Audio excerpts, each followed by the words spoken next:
Off the top of the Excellent. dome. Oh, Couldn't excellent. couldn't do it again if I tried. God, that's perfect. And there we are. Oh, we're here. Ladies and gentlemen, welcome to the Sober Swirl podcast. My name is Jake Howard. And I go by DJ Swirl. Chocolate and vanilla swirl. Oh, oh, yeah. Oh yeah. And before we get started, as always, we'll give a shout out to Royalty Nutrition. That's royaltynutrition.com. And to help me out with that, as always, here he is. It's Warhorse. Hey, it's Warhorse. Do you want your workouts to look like this? Or do you want your workouts to slay?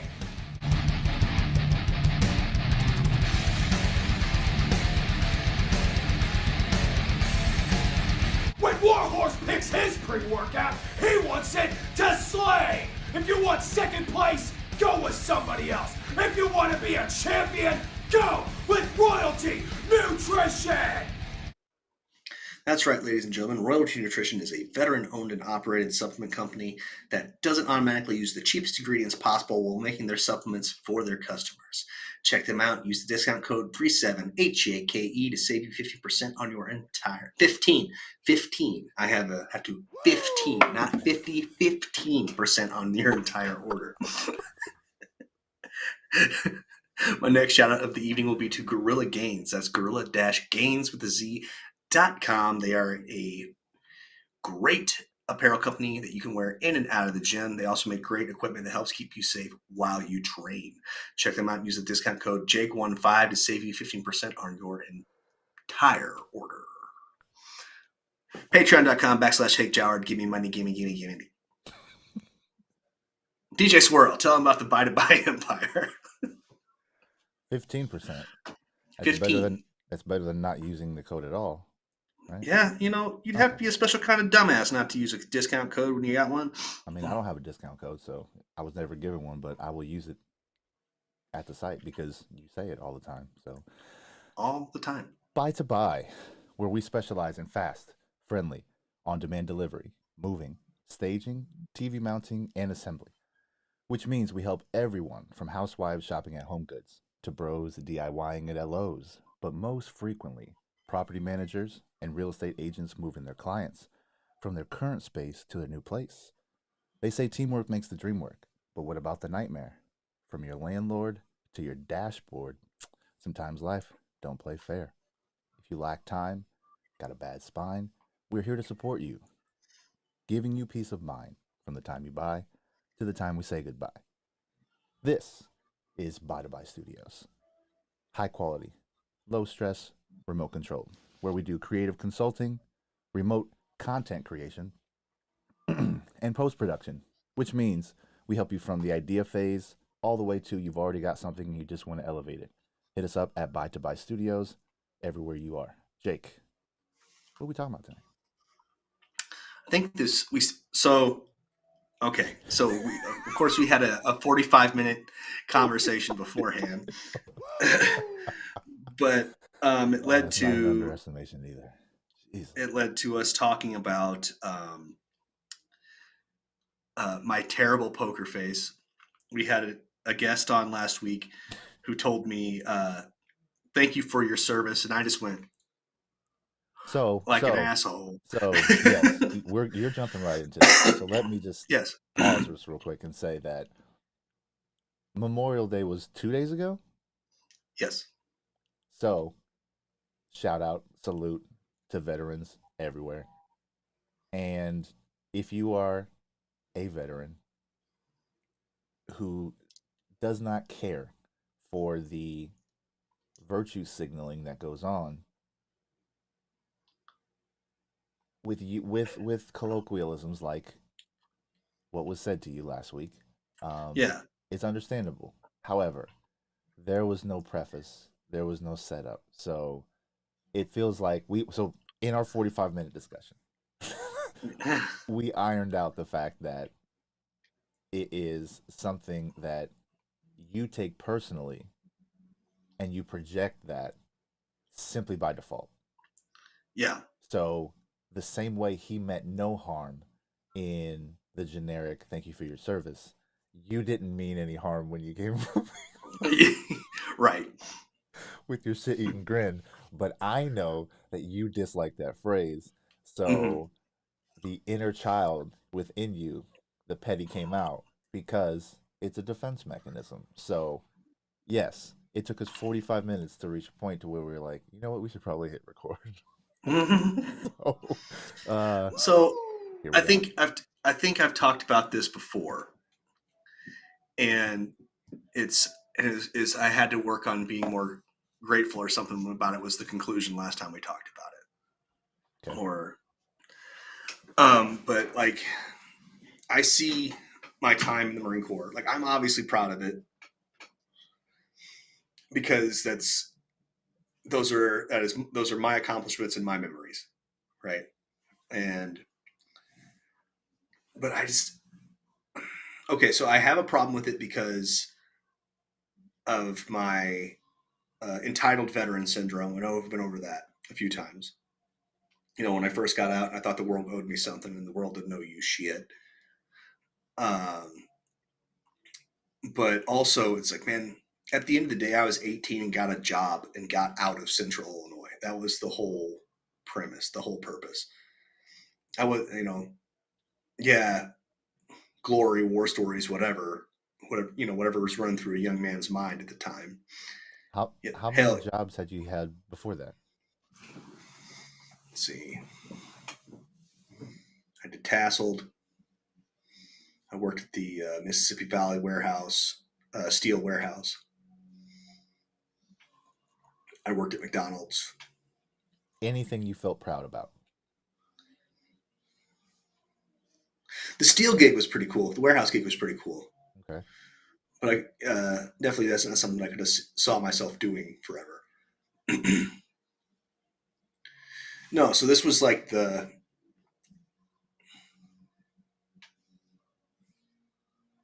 yeah. So like I joining the Marine Corps was definitely a huge ego boost, pride thing. You're right. Like especially though, like when I graduated boot camp and came home and then went off to infantry school and back and forth from Iraq both times, and you know, Dick a swinging. and you fuckers are still here doing the same shit, and you know, Yep. but um, yeah, So, because of the amount that you got to dick around, you feel like your time there isn't as distinguished as the honor bestowed about other people who would receive the same compliment. well, I'm not a hero, and that's part of the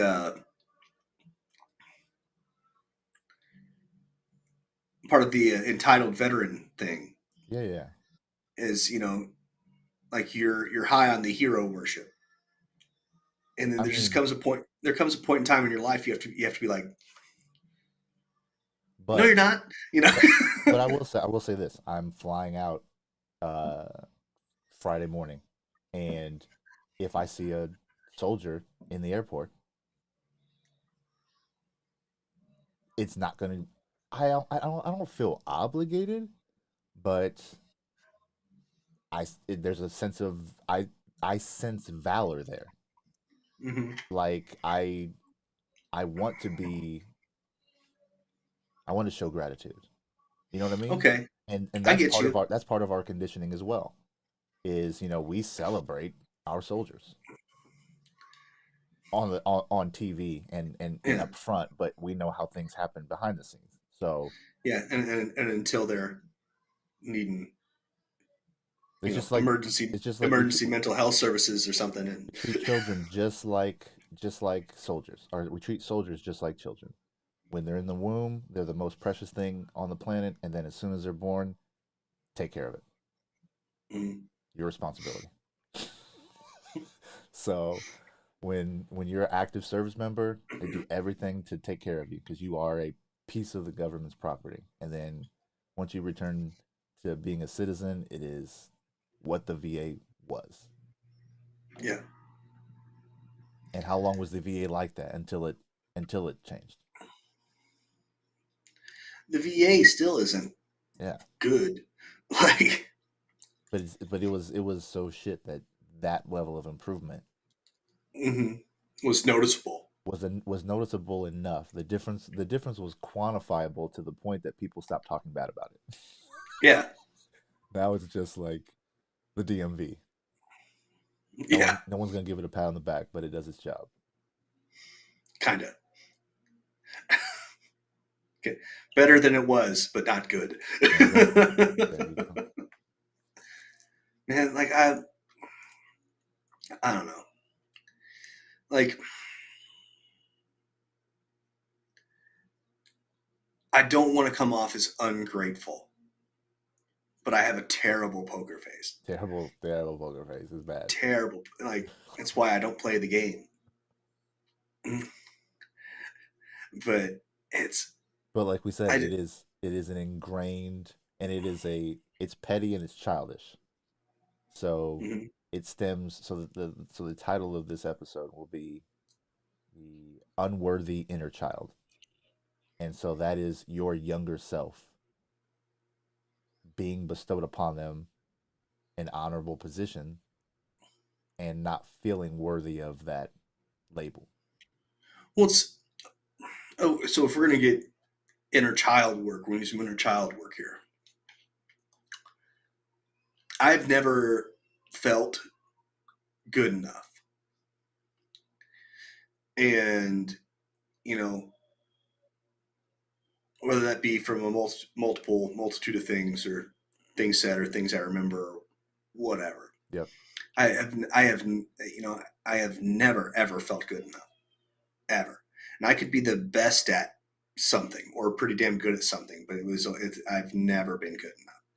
The reason I straight up joined the Marine Corps instead of any other branches was that's the best branch to join.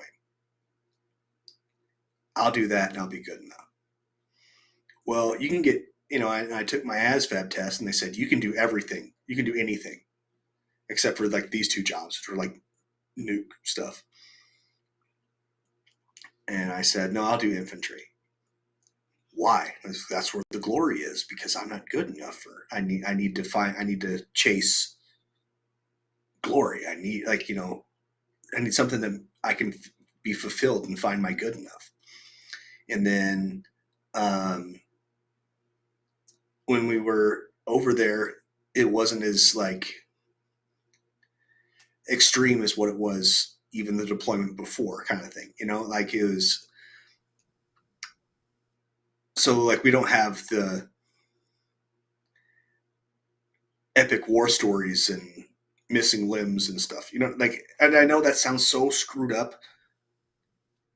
That sounds so screwed up because all of those guys would rather that not be the case, right? But like in a weird way, that's why I went. It's the symbolism. Yeah.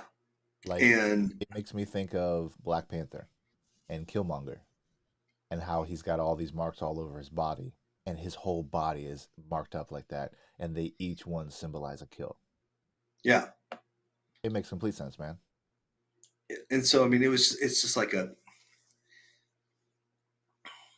then it was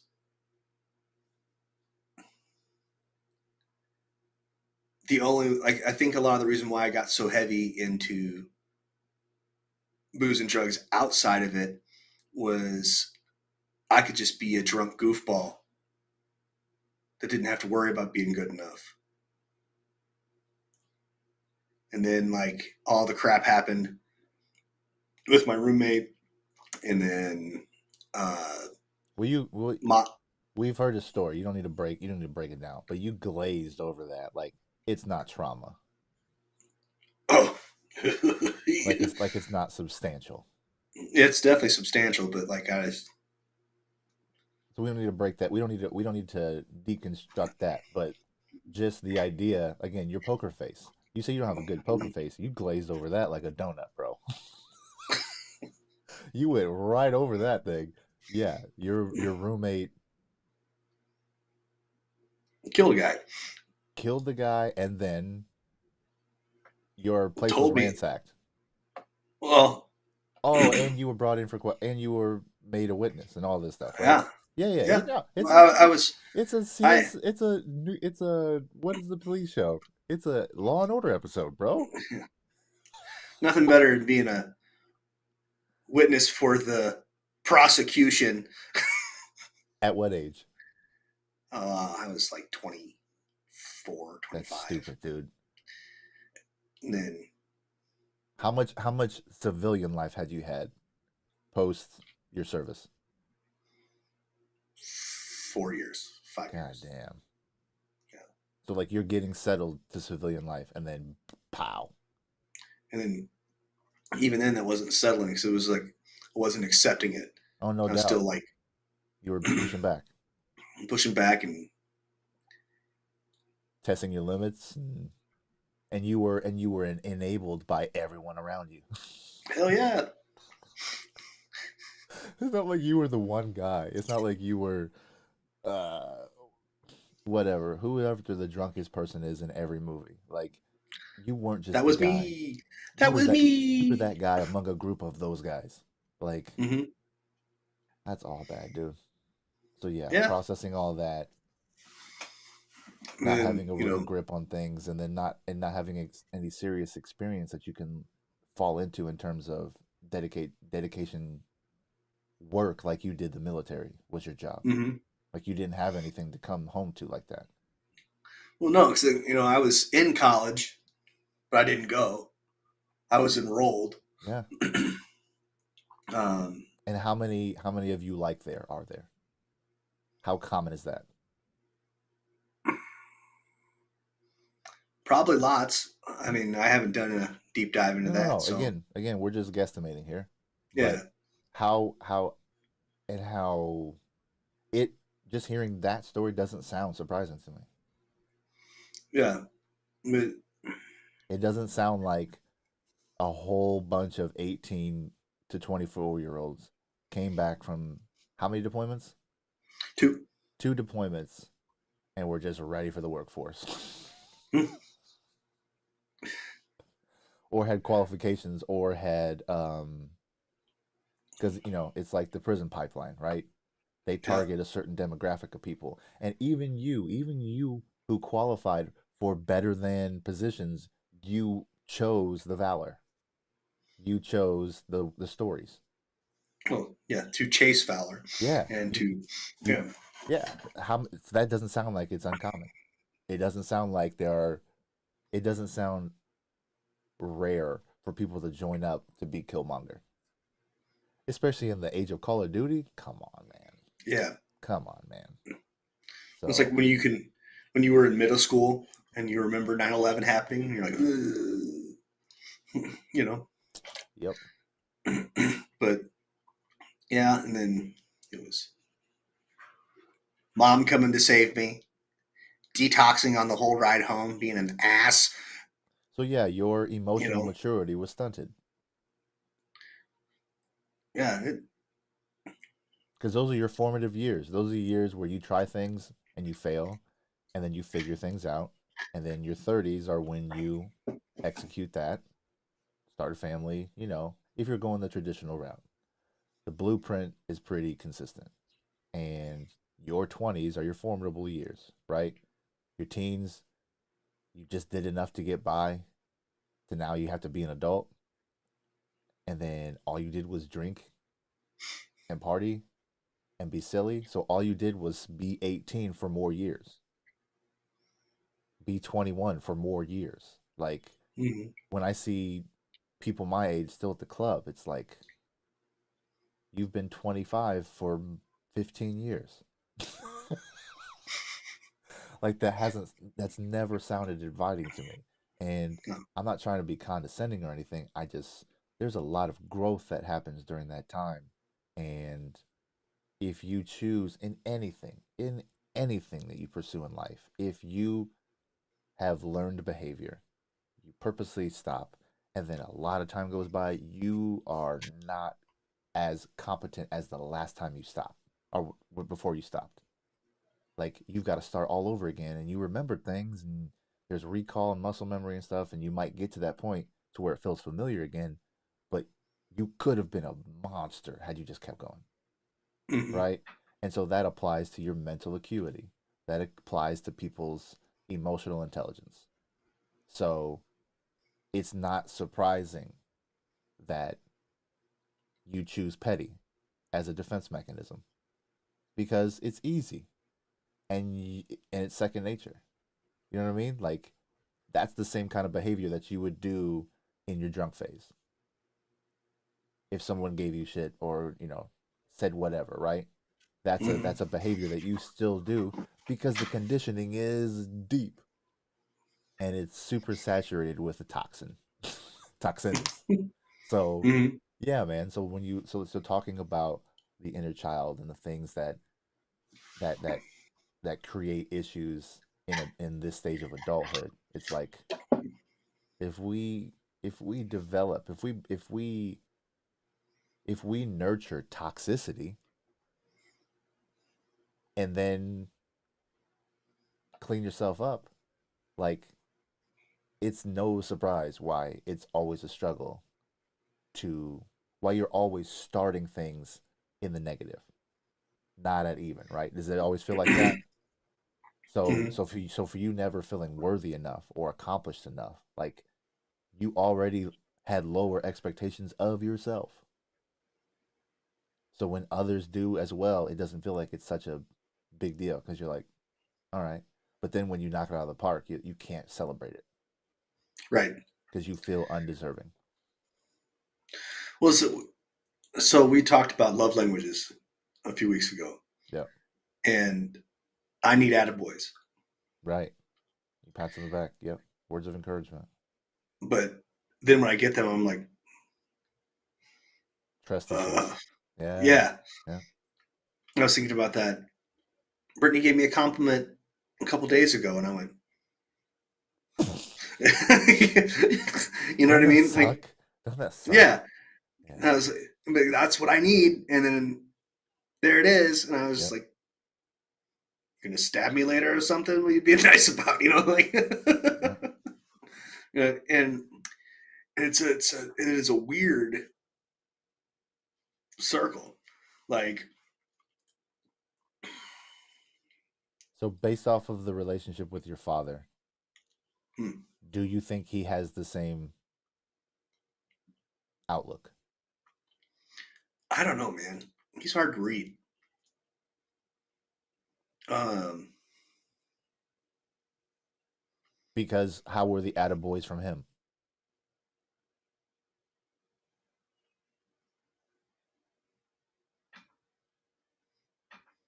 Few and far between. uh, few and far between, but like, So let's talk about scarcity. When something is rare, by capitalism's definition, its value increases, right? mhm, So, in a way, aren't his compliments like gems? yes, But the scarcity of it makes them difficult to accept. Because as someone who needs an attaboy, they should be frequent. Because it's not hard to say good job. right, And because the weight of it, in order to find and create a diamond worthy of someone's hand or necklace, right? There's some work involved from the time it's dug up from the ground. But at mhm, every phase, its value is maximized. That's what a compliment from a father is supposed to feel like. okay, So that's the thing. That's the trauma with it is the idea that you can't even you had no problem recalling that the compliments weren't very often. Can you dip into the greatest compliment you ever received or one that sticks out?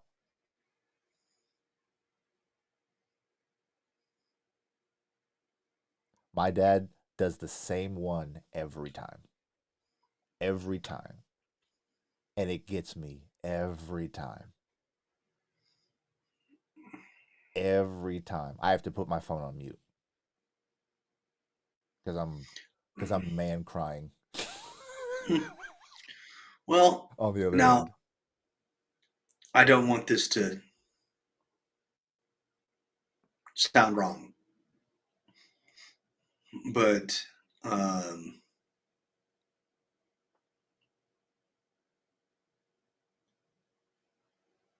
I don't remember like words.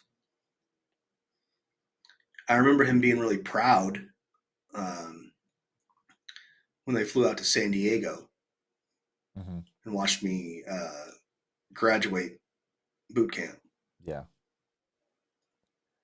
So while you're thinking about the compliments, how vocal was he, his disapproval of your behavior? Oh, when I Was was it, like messing up, yeah. it was quick. He was there. So Yeah. he was vocal and that was often. It was often because I was screwing up a lot. Yeah. That's what I'm saying. That's what I'm saying. So as a quote unquote screw up, does that make it difficult for you to give your eighth grader who's repeating compliments? Does that make you want No, to give compliments less frequently? no.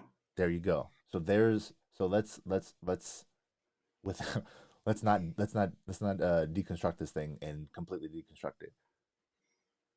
There's the separation right there, right?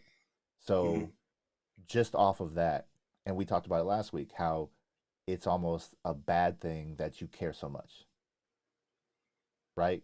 Because Mhm. you're learning that the more that you give, the more pushback there is. I do need to issue a correction. Okay. So they combined the whole year's quarter totals. Okay. So she gets to go to summer school. And if she passes summer school, she'll move on to high school. Okay. But So yeah, no, that's a silver lining. it's not ideal, but Again, but you can take it for what it is. yeah. Well, so that's good.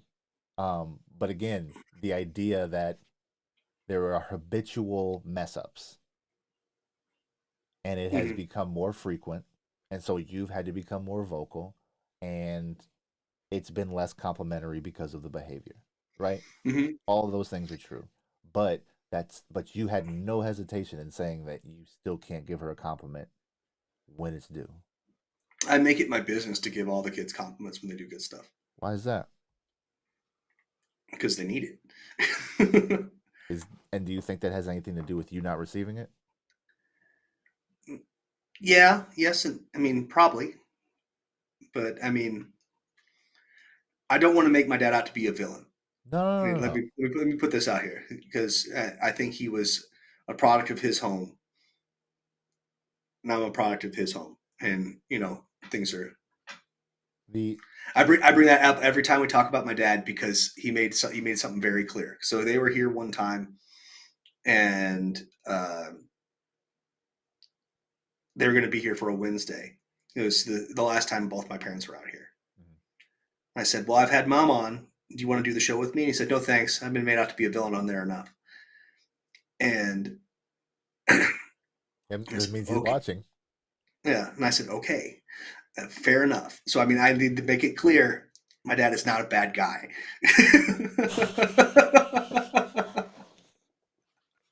Where you at, Rick? Oh man. Okay. So Yeah, a few things there yeah, off top.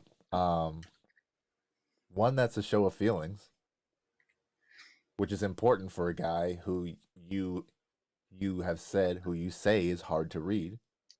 yeah. So part of the villain aspect is how well do you actually know villains? Isn't aren't most aren't the isn't the villain arc in most movies learning about them to the point where push comes to shove, you actually care about their well-being, right? Like they're a troubled person in some fashion that their circum they were overwhelmed by a circumstance that created trauma that turned them into the villain they became, right? Hmm. So we spend most of the movie learning about that trauma. And it's not until we get the full picture that we can compartmentalize or make sense of their disconnect from society or whatever the plot is. So like the idea that reflecting on your father's behavior is a downgrade should be the case. If we're doing things right, we should reflect on their behavior as we know better now, as again, conditioning that did not have this level of information, and especially as rapidly as we get it. Like, I'm an 80s baby. I remember the Dewey Decimal System. I remember going to going to a building called a library and having to dig through things just to find information. That now comes into my brain at lightning speed. And so, like, we have so much more information that we have more confidence taking risks and doing things outside of the scope of what our parents did before us. So I understand how he may feel, but I don't look at your father as a villain.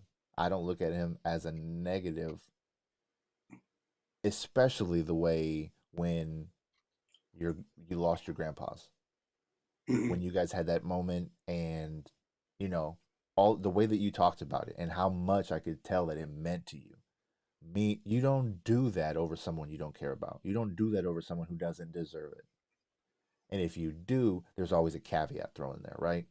There's always Hmm. an asterisk thrown in there in some fashion to bring it back. So kudos on you for wanting to say that on this. Uh, kudos to your father for watching this in some fashion to where he was able to form an opinion. Yeah. um, but also, yeah, I wouldn't say that in any stretch. Like again, as someone who is messing up to feel unworthy of compliments, you were at one point very worthy of criticism, Hmm. of whoopings, of jail time, all of those things, right? Yeah. So it's like, how open should a relationship with your parents be if so much of their memories of you, especially post their house, is, you know what I mean? So Yeah. No, and I'm all not of those things disagreeing. matter. Yeah. Yeah. No, I am 100% not faultless. Yeah. um, and that's another reason why we do this show is it's accountability is a big part of it. Yep. Period. Accountability is a huge part of sobriety as it is. Yeah. And if you aren't being accountable, you're just the circle, the circle. Yep. And anywho, where But was like I? Mm, but the whole topic we've been touching on is about feeling feeling unworthy. And I have been terrible with receiving compliments my entire life, to where I've my defense mechanism is to project a compliment right back. Like mhm. for in the matter in fairness. Again, because I have always undersold and overproduced so that way no one could ever say I failed to meet their expectation. And I get that from my dad. And we speak at length every time we talk. And, you know, the last conversation we had, which was not too long ago, he brought up again the idea that he suffers from this little poor black kid syndrome that he's had in the back of his mind all of his life, that told him being the youngest of 6 kids to a single mother, with a stuttering problem. Like, he had an uphill battle from Jump Street. So like, even as far as he's come, he's still, that trauma with, I can't imagine that, man. I can't imagine the trauma getting made fun of in school, not being able to complete a sentence, reading a passage in a book and being called on. Like, that's got to be terrifying, man. Mm-hmm. And that was his daily. And for him to come to the point that he is now, to where he's developing an app at 63, like, he's developing an app with the intention of making things better for the industry he works in, that he has worked in for 30 years. He's trying to use his experience to create something that makes nursing, healthcare, and I'm working on it with him for other industries to make it more efficient, because there's a shortage in terms of labor, and there is high burnout because of, you know, the actual work that's done. And so, um, I give him compliments all the time, and when he talks negatively about himself, I'm just like, I return serve, man. I return serve with compliments and with gratitude and with insight, because there's so many things that I get from him that are positive, that the things that I get from him, the negative self-image, is both understandable, and it's my responsibility as his son, as the next generation, to overcome that. And so I take that to heart. And so, like, I was like, we were talking about, what does your dad say? My dad says to me, he's like, we'll be talking at length about something, and da da da, and he'll stop and he'll be like, "That's why I love talking to you." And when he says that, bro, I start looking for Kleenex. Like, it eats, it eats right into the core of me every time. I'm getting teary eyed right now, just thinking about it, because it means so much every time. And growing up and having fathers or other uncles or other people who have done the strong silent stuff, Mm-hmm. it's like getting roses like that, dude. It feels amazing every time. And so, like, I cherish that shit. And so and so that's like the butterfly effect. And so I understand how good it feels on his end. I just want to do it more. Every time we talk, I'm just diving into what he's doing, because he's on the other side of the country, Mm-hmm. because he is by himself, and he's okay with that, but that's part of his conditioning. And he's a social butterfly. He is electric in a room full of people, but he's also this quiet, reserved person. And so I got to see that dynamic and understand that that was okay on both ends, from the same person. And so, again, I get so many things from my father, but everything I do, I underprice and I overproduce, that will, because we agree that will always get you work. And so I will die being underpaid for my services, whatever that means. I have come to that conclusion because I have agreed that it's worthy. I feel worthy when I know that everybody is always excited about the result, because the expectation is always meh. Whether that's because of the way I look, whether that's because of the community I'm in, whether that's because of their experience with people who I remind them of. There is a, and I go into every circumstance trying to be, I'm going to meet you at least halfway, and then as soon as I understand something about you, I'm going to use it to leave a great impression. And joining this networking group, like, I gave my, like I said, I messed up the thing, during the broadcast, but I nailed it during the meeting. And Brent was like, he goes, "Yeah, dude, you killed that." And like, I know now, because I wrote what I did, like, as a jingle.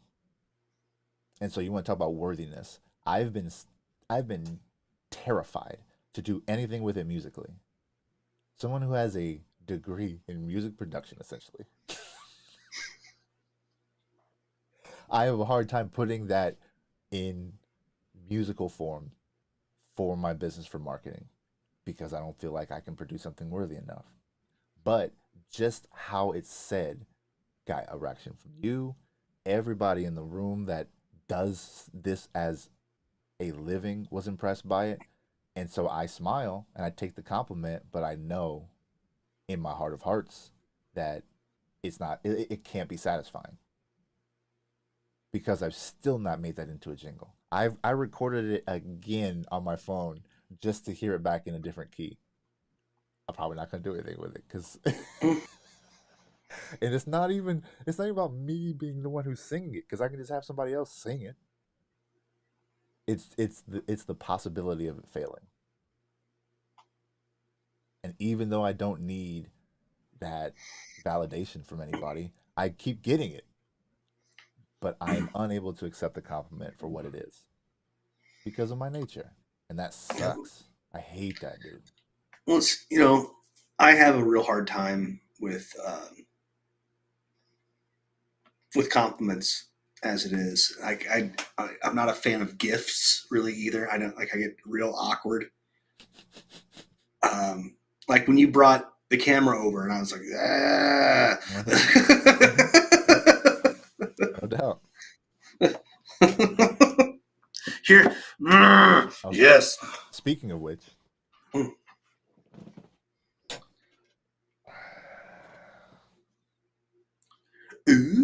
I just got my other one back from my dad because he's not going to be using it. So I will be making an appearance by your place again so we can Oh, sick.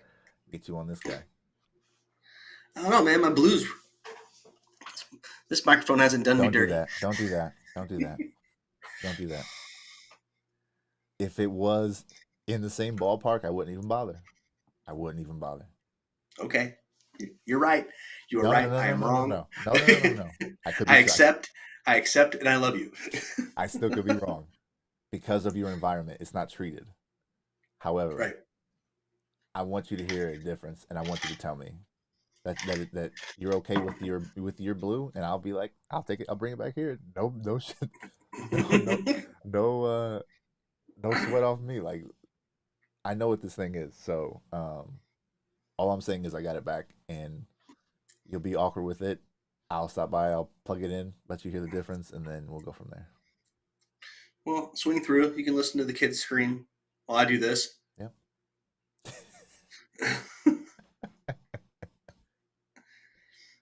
Yeah, and I'm sorry. Britt's been texting me. Apparently, Marley is still awake. Oh yeah. Still going. Yeah, just pissed. She has been pissed all day, man. Oh man. All day. And I put a video up. I didn't on Instagram and Twitter, but I took them down. Oh, like of her rage. Yeah, here. Me. Just. I'll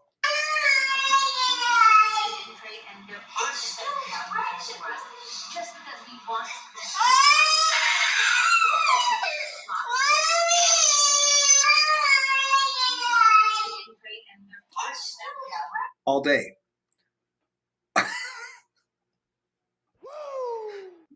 Yeah. That's all I got for that, man. Yeah. Pissed all day. Oh, hey, there's that echo there. Flex Chef stopped by, but it was late. We got a late start, so Yes, we did. Watch the rest of this tomorrow. So shout out Flex. That You'll see is this my tomorrow.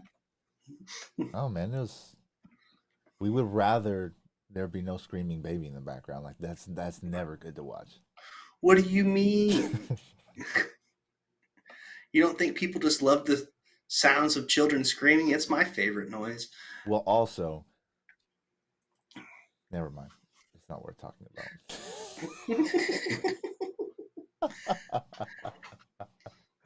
I was I just gonna don't. talk about the mic and its ability to drown out outside noise. Interesting. That's one of the benefits of it. But I don't want to oversell it because of the acoustics in Interesting. your room. So I might be Oh, you overselling you it. mean the thin walls and no soundproofing I've done in here? Yes. Yes. So What do you expect me to actually build a studio? no, we can actually we can low maintenance, we can MacGyver it to make it work. Most definitely. But yeah, we'll figure it out, man. I just didn't that's my audio wanting to dive into the specifics, and I understand listening back to it that it's not worth. Nobody listens to that and goes, "Thank you." Oh, speaking of childhood things, so I've had this guitar, and I'll get it down and I'll mess around with it from time to time. And it's really hard for me to do because the moment I touch it, the girls are on top of my head and Yep. hitting the strings as I'm strumming. And I sat down the other day and I was just remembering chords. Hmm. I was like, "Oh, you do know how to do this." And and it was like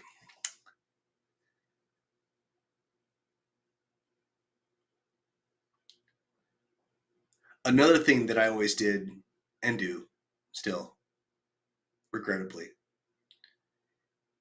is when someone really wants me to do something, I don't do it because it's a control thing. And it's like something I definitely have control over.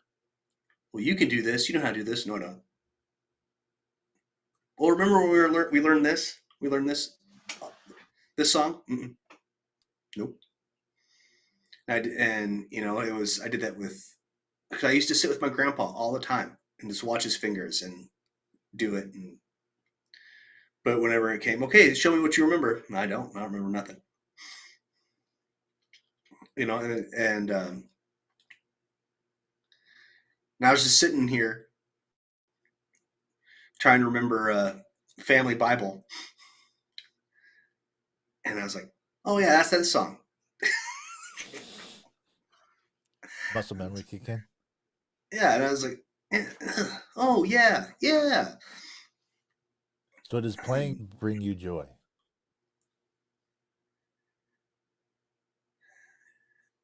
Yes, Question mark. yeah. I mean, like I'm. Outside of all of the distractions and the things that make it more of a chore than a release. Well, I don't see it as a chore anymore. Okay, there's a start. Because I But bought a you put drum a. set and my daughter played on it today. And, she's 7, barely ever played it before. And then she gets done. And I'm like, you turn it off? And she said, I think so. I come in here and it's still on. So I start tapping around on it and just like, okay. So then I sit down in the chair and I start going at it. It's like, okay. And I was joking around because um I think it's Groove Man Drums is the handle I follow on social Mm-hmm, media, and it's this gentleman. I think he's in Pennsylvania, Northeast, and he's dope. He's a dope drummer, and so he did this little clip talking about Nirvana's "Smells Like Teen Spirit," the intro to mm-hmm. it, and so it's stuck in my head because I watched that reel like 5 times in a row. It's funny, and so I just sit at the drums. I'm like, okay, and so I know how it goes, and so I start tick tick tick, and I just start playing it, and it was the first song that I learned how to play drums because it was like humongous at the time, Yeah. and I couldn't play drums um, in my band that I was the first chair on because my parents couldn't afford for us to have a drum set. So it was like I had that angst and I had that motivation to be a badass even though I couldn't play. It's like I'm gonna be that guy they talk about even though I'm not the one that they see when the performance is going down. And so I remember being in before band class started. I had the green light to play before class started. And so I'd be in there Mm-hmm. just and so then when Smells Like Teen Spirit came out, I was fucking those drums up. And so that was one of the things that it was like a bonding moment. So I got to make new friends over that. You know what I mean? Like it's a core memory, and so I started playing it, and it started coming to me out of nowhere, and I put the song on just to make sure it was right, and I was just like, not many mistakes. I was like, all right, and so it's there, it's just there, but I don't get to touch that thing nearly as much as I would like to, but I don't have it. It brings me joy every time I touch it. Okay, so speaking of drums, and we'll get back to music not being a chore. I promise. It's the ADHD thing. Gotcha. But I was just listening to music, and then I saw on my like Trapped has a new single out. Okay. The band Trapped, after they fired their like psycho frontman who had his multiple mental breakdowns on the twitter.com. But I was listening to it, and the drums, especially in the chorus, are wrong. I don't know how else to describe it. Okay. Okay? Okay. Like, they're wrong. It sounds gross. I don't like it. Like they're just in the wrong key. Like they weren't tuned and they just played them. It's just like the timing is weird. They're like, Make sure you send me the link. it made me like, because I love and appreciate music, and there's not like there's really, okay, I can't say that. There's more genres than not I can sit and I can listen to and appreciate. Okay. Okay, so because what are they doing here? How are they doing that? All right, try and listen for individual instruments. How's that going? Yeah. I love doing that. I love doing that. And I was just sitting here in the van. I was taking Scarlett to Dr. Butler's office. Shout out to Dr. Chris Butler. And and I was like, ooh. I was like, oh, Scarlett, this band was huge when I was in high school. Uh-oh. I wonder what this sounds like. And I was just sitting there going, this is gross. And I don't think lyrically it was bad. It was just the song was just it was off, and it made me upset. like like music is supposed to inspire a feeling in some way, shape, or form. Yeah. This one made me feel like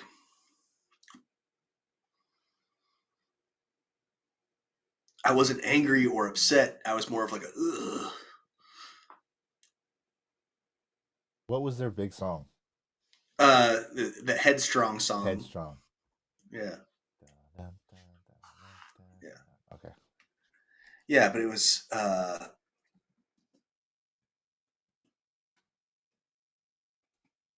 it's just It's not good. it was not good. It upset me. It upset me greatly. There's a song where it's an Anita Baker song. In the beginning of the track, someone is snapping their fingers off beat. Do what? Anita Hill. Sorry, there was something No, playing in no, the. not Anita Hill. Anita Baker. No, you're good. I have to find the song. It's on my playlist somewhere. But yeah, there's someone and they just they snap on like the 1 and the 3 instead of the 2 and the 4, and it drives me up the fucking wall.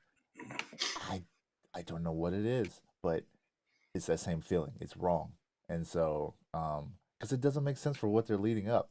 And I did this show with my dad, and I was talking to him about the song, and I said jokingly that it must have been like the exec or someone who didn't need to be in the room, but they were in the room and they were just snapping along, and they made it in. It was hot mic, and they left it in there. I was like, oh, yeah, it takes away from the music. Yeah.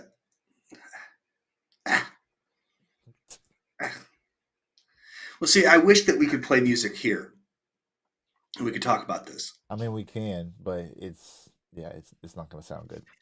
Yeah, well, we'd get like a copyright strike, and yeah, sure. we already got warned No, we could, but this we could week. listen to it with us Yeah. for But us. anyway. So back to music not being a chore. Yeah. Let's do it. See that? I remembered. I came back.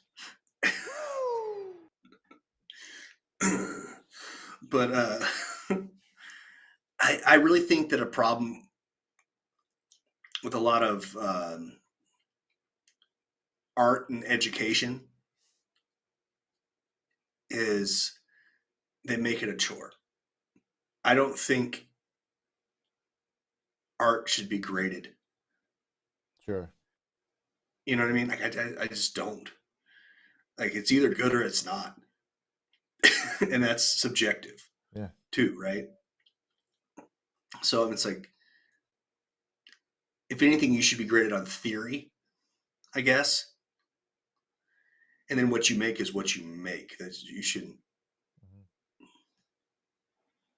I mean, it's difficult to it's difficult to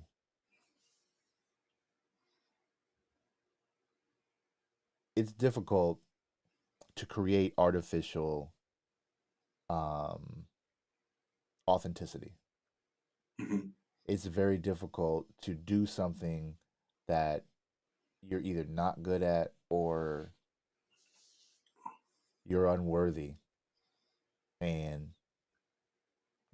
so like it's funny because you're talking about that song and how their stuff before sounded better and now it just sounds It was more groovable.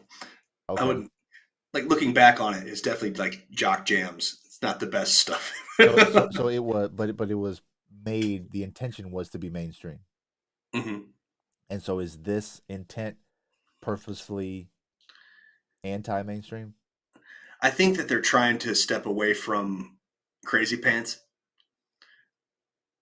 and So embrace their new vocalist. was his influence poppy? No, this isn't even poppy. I don't even know what. I don't Well, know how to describe you said this. it was jock jams. Yeah, That's but like pop. rock, That's the definition of pop. but like rock, like jock metal. So like Twisted Sister. But yeah, but for like the early 2000s. No. Yeah, I'm dating myself. Music is universal and timeless. We're not gonna take it. They play it in stadiums to this day, but that's like that's the reference point. yeah. That's it. Well, I said something the other day. Jefferson Airplane song "Jane" is top 10 rock song ever in the Right. history of ever, and if you Right. don't think so, you're wrong. That song fucking rules to this day. Yeah. Like, and there's like a funk breakdown in the middle of it. It's great.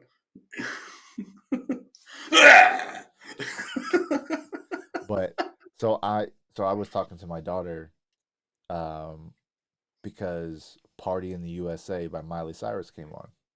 Mhm. And so she was like, it like you just all the things you said. It has a good groove to it, all these things. It is manufactured to be liked, Mhm. right? Yep. And so they hear the song and I'm like, and they were dancing around to it and they liked it. I go. And so I ask them all the time because I have what we call the kitty bitty playlist. And so it's all the songs that they hear on the radio and stuff that they like. And so we build a playlist in the morning. We don't watch TV or use devices. I put music. It's their playlist. They love it every time. Morning routine is pretty good. Mhm. And so I was like, "Do you want to add this to the list?" And she was like, "Yes." So she put it on there. And then the next song that came on was Flowers. And so she looked at it and she saw the picture change. And obviously the music started and it was changing, but the name stayed the same. And talk about bad poker face. My 7-year-old goes, "This is Miley Cyrus too?" Mhm.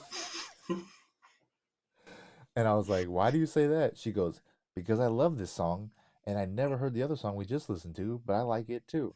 And it's her too." And I was like, and so I broke it down and that song was made like 10 years ago or something like that. And I said, "But I like Flowers way better than Party in the Party in the USA, USA. than Wrecking Ball, whatever the stuff that she's known for.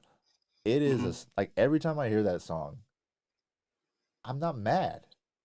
Like when you hear a song that gets played out, you very quickly don't want to hear it again. Like the the composition of that song, again, it is designed to be liked, but the topic, the innuendo, all of the different things that go into the song, hearing my 7-year old sing it and love it and like it, it's hilarious. But at the same point, it's like it's a good song. It's a good like in terms of a story, it's a good plot. It Mhm. was executed well. And so like I got to talk to her about Miley Cyrus and then about Billy Ray Cyrus and then Achy Breaky Heart and all, so Mhm. like I got to share that with her, but just the idea that I couldn't have, if you would have told me back in the Party in USA day that you're gonna turn 40 and the song Flowers is gonna be stuck in your fucking head, I would have laughed. Mhm. But kudos to Miley Cyrus. She has a banger. Mhm. Yep. And so, bringing up the trap song, I need to specify I am not against bands or artists or individuals taking risks. I think they should do that more often. Mhm. I just don't like this song. I could be completely wrong. You could So listen to this and be like, this is genius. You're a no, no, moron. no, I'd be like, no. oh, Again, I'm just saying. I'm just saying. And I'd be like, okay, I I get. agree. I agree with your earlier sentiment that music is subjective. So I don't. I have a playlist that I started with my dad when we started our show. It was like top 500 songs, and so I started building it. It's up to 390 now, and I haven't started to cut songs yet.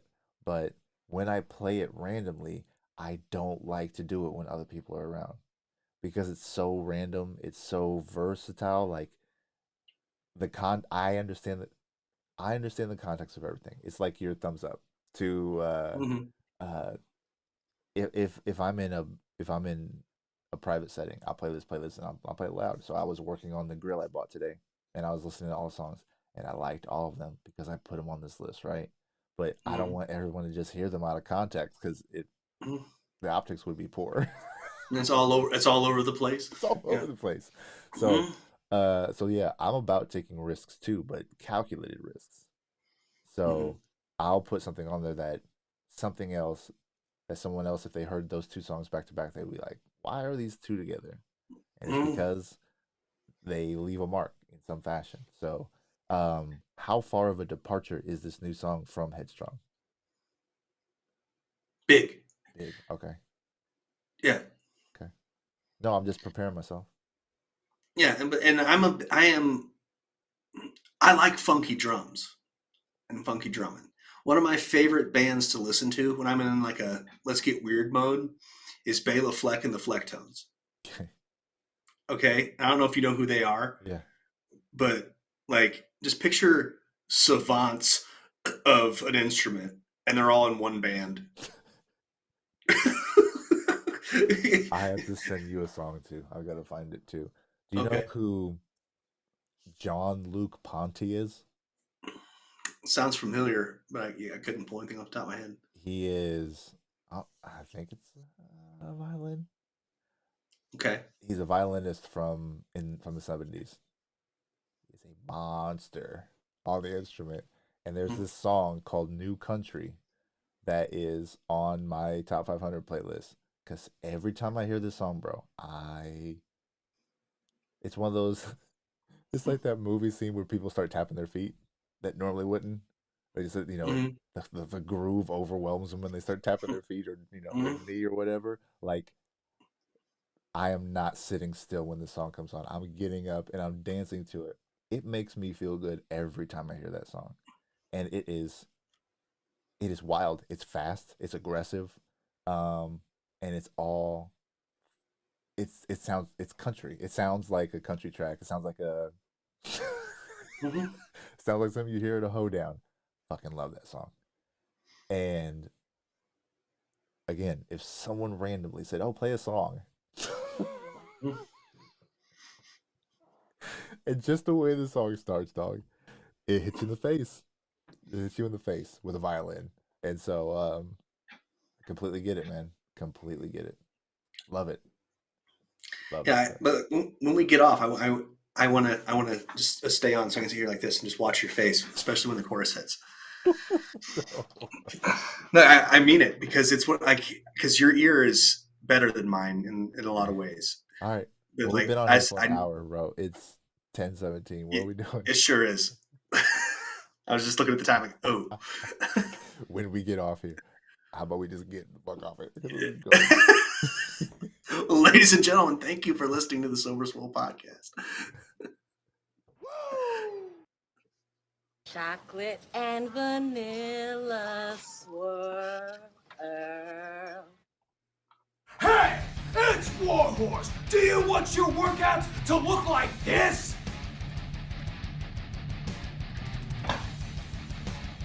Or do you want your workouts to slay?